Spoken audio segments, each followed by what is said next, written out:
Februari pukul 3 waktu Indonesia Barat, makam Gus Dur dilaporkan amblas. Beredar pula kabar yang menyebutkan bahwa amblasnya makam cucu pendiri Pondok Pesantren Tebu Ireng Jombang ini sangat dalam sampai-sampai kelihatan kain kafannya dalam keadaan putih bersih. Padahal seharusnya kain kafan yang sudah lebih dari setahun itu sudah habis. Jikapun masih ada, pasti sudah lusuh atau lapuk, tidak butuh lagi.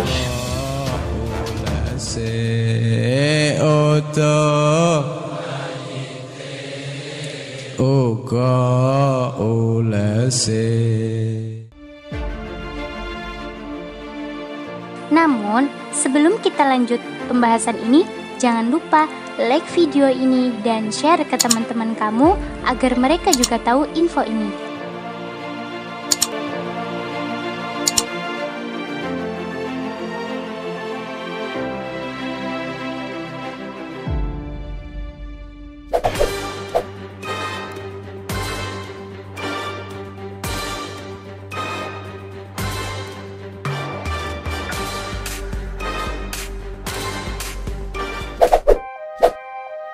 Kiai Haji Abdul Rahman Wahid atau akrab disebut Gus Dur adalah seorang tokoh besar yang pernah dimiliki Indonesia.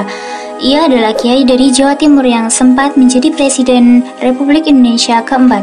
Pemikiran dan pandangannya yang cerdas dan berorientasi masa depan kerap ditunggu oleh masyarakat Indonesia. Karena itulah ia kerap disebut sebagai guru bangsa. Gus Dur lahir pada 7 September 1940 di Jombang, Jawa Timur dan meninggal di Jakarta pada 30 Desember 2009 di umur 68 tahun. Semasa hidupnya, tokoh nasional yang dikenal dekat dengan rakyat ini menghabiskan hidupnya untuk persoalan-persoalan kemasyarakatan dan kebangsaan. Sekalipun lahir dari keluarga pesantren, Gus Dur dikenal dekat dengan berbagai golongan, baik golongan muslim sendiri maupun golongan non-muslim. Dari segi terah, Gus Dur adalah cucu dari pendiri NU Kiai Haji Hashim Asngari, anak dari Kiai Haji Wahid Hashim, Menteri Agama pertama Republik Indonesia di masa kepresidenan Soekarno. Tidak diragukan lagi, Gus Dur bukan keturunan rakyat biasa. Kedua tokoh sesepuh Gus Dur sangat dikenal dan ditazimi oleh seluruh komunitas pesantren dan kebanyakan warga NU.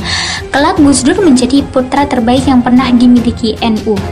Gus Durlah orangnya yang bisa membuat NU mengalami transformasi pemikiran dari konservatif menjadi lebih progresif dan terbuka. Melalui gagasan-gagasan besarnya, Gus Dur membawa angin perubahan ke tubuh NU melalui beberapa tahun masa kepemimpinannya di NU.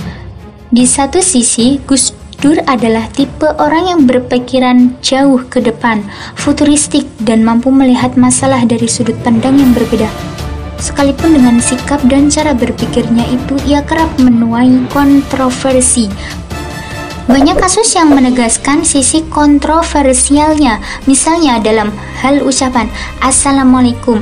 Pernah di suatu kali Gus Dur hendak mengganti ucapan Assalamualaikum yang notabene sudah menjadi tradisi dalam hidup keseharian umat Islam dengan ucapan Selamat Pagi yang notabene tradisi masyarakat Barat. Seluruh masyarakat Muslim saat itu geger dan tidak habis pikir dengan kemauan Gus Dur. Maka saat itu juga perdebatan dan kritikan tertuju kepada Gus Dur yang dinilai sudah sangat keterlaluan. Bagaimana mungkin pemimpin NU bisa memiliki keinginan mengganti ucapan salam dengan ucapan selamat pagi? Para ulama sibuk membuka kitab-kitab lama mereka tentang bagaimana status hukum, urgensi, serta pentingnya ucapan salam di kalangan umat Islam. Ketika wacana tentang salam mengemuka ke publik, ketika kritik dan protes datang dari berbagai penjuru menuntut Gus Dur bertaubat, Gus Dur tiba-tiba mengubah pikirannya sendiri dan seolah berkata, kalau seperti itu saat ini saya cabut pertanyaan, saya mengganti Assalamualaikum dengan selamat pagi. Seolah tanpa beban Gus Dur berlangsung mencabut pikirannya. Apa efeknya kemudian? Ucapan Assalamualaikum kemudian menjadi penting lagi, menjadi wacana baru yang seolah lahir kembali dan populer. Di sana masyarakat semakin diingatkan dan diberitahu bahwa Gus Dur adalah orang atau mungkin satu-satunya orang yang berpikir secara terbalik.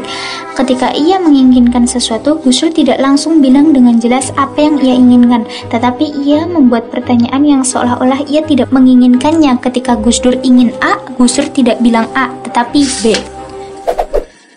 Contoh kasus yang paling nyata adalah saat goyang Bor Inul Daratista, penyanyi dangdut asal Pasuruan, Jawa Timur naik daun. Inul yang dikenal dengan goyangan erotisnya dicaci, dikritik, bahkan dikenai larangan manggung di berbagai daerah. Mayoritas para tokoh muslim sudah melabeli goyang Inul sebagai tindakan pornografi. Tidak sedikit para ulama dan kalangan cendekiawan yang mengatakan goyangan Inul haram, maksiat dan tidak etis ditonton. Tetapi sesuai rumus media yang kontroversial itu pasti menarik. Goyang ngebor Inul itu semakin hari semakin populer. Gus Dur seolah tidak ambil pusing dengan isu goyang ngebornya Inul. Di satu sisi Gus Dur memang tidak pernah melihat Inul bergoyang ngebor karena beliau tidak bisa melihat. Tetapi di sisi lain, sisi yang utama, Gus Dur mempunyai maksud lain yang lebih berorientasi jangka panjang. Ketika didatangi oleh Inul, Gus Dur hanya bilang, teruskanlah goyanganmu karena ekspresi kesenian itu dilindungi undang-undang. Bagi orang awam, Gus Dur mungkin sama dengan Inul, tapi dibalik itu semua Gus Dur hendak membunuh Inul dan goyang ngebornya itu lebih cepat. Bagi yang paham jalan pikiran Gus Dur, sebenarnya Gus Dur ingin agar masyarakat lebih dewasa hingga akhirnya masyarakat akan lebih cepat merasa bosan dengan goyangan ala Inul. Ketika masyarakat bosan, maka Inul tidak akan menarik lagi dan menjadi basi. Itulah alasan Gus Dur memberikan pernyataan yang tidak melarang atau mengkritik agar masyarakat bisa melek. Seperti dirinya bahwa ketika sesuatu sudah semakin diributkan, maka efeknya sesuatu itu akan semakin populer. Rumusnya sama seperti buku yang dicekal pemerintah akan semakin dicari.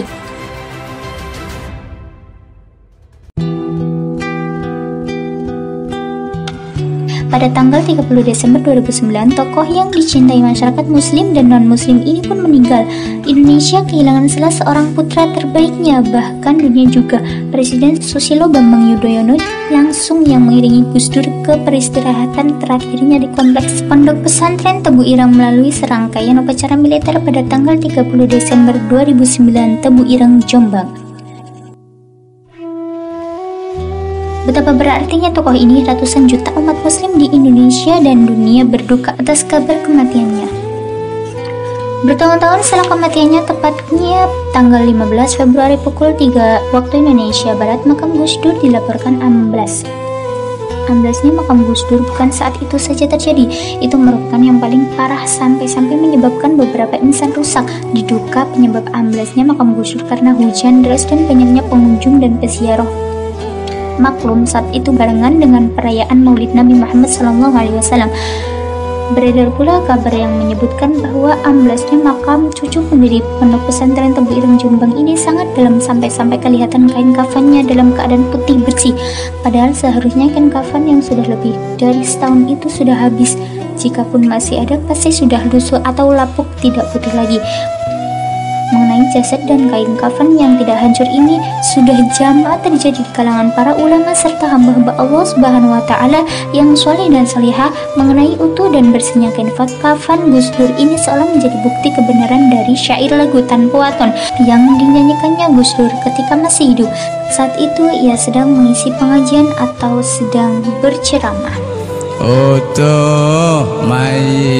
Hal ini membuktikan bahwa utuh kain kafan dan utuh mayatnya memang satu anugerah yang diberikan Allah Subhanahu wa Ta'ala kepada para hamba-hambanya yang terpilih, yang selama hidup berbakti kepada Allah Subhanahu wa Ta'ala dan menolong sesamanya, yang selama hidup selalu bersabar, ikhlas dan tanpa pamrih membantu orang lain bersyukur dan selalu bertakwa kepadanya.